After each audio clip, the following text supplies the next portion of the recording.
To go over, we understand that Ilhaan Omar, the winner of the 5th Congressional District, is speaking right now at the DFL headquarters. And we built solidarity. We invited people, not corporations or special interests, to set the agenda and change the politics of what is possible. We centered marginalized people in our politics. We did not allow fear and hatred to divide us.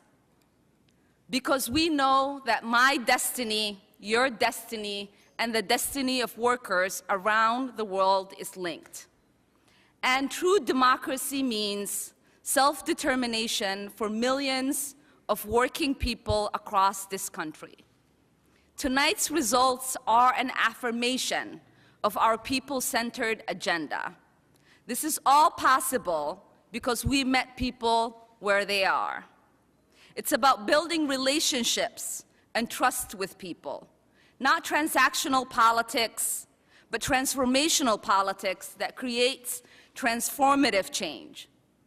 Along with partners like the DFL, our campaign made over 1.4 million outreach attempts through phones, texts, and in-person outreach.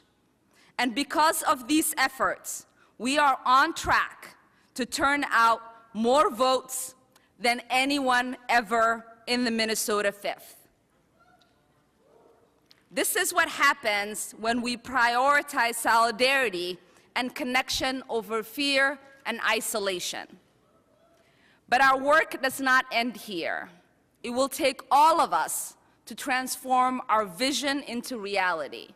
It will require solidarity like we have never seen before. Now is our chance to ensure that people are not economically being exploited with poverty wages by raising the minimum wage to $15 an hour.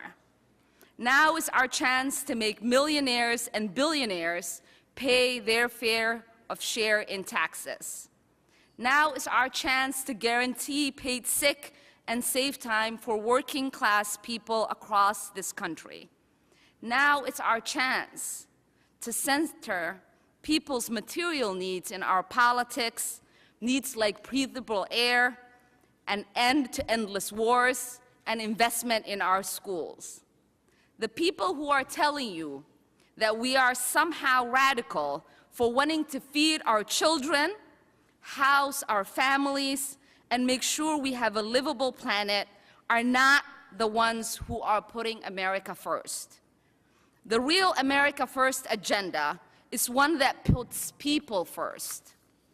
We are building a movement that sees my oppression as inherently tied to your oppression and sees a world where all workers can be uplifted together.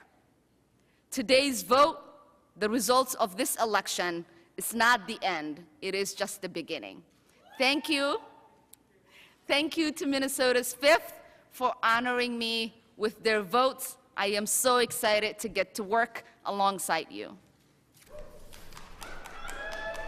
Well, that's Ilhaan Omar. She is returning for another term in Congress, winning the 5th Congressional District in Minnesota.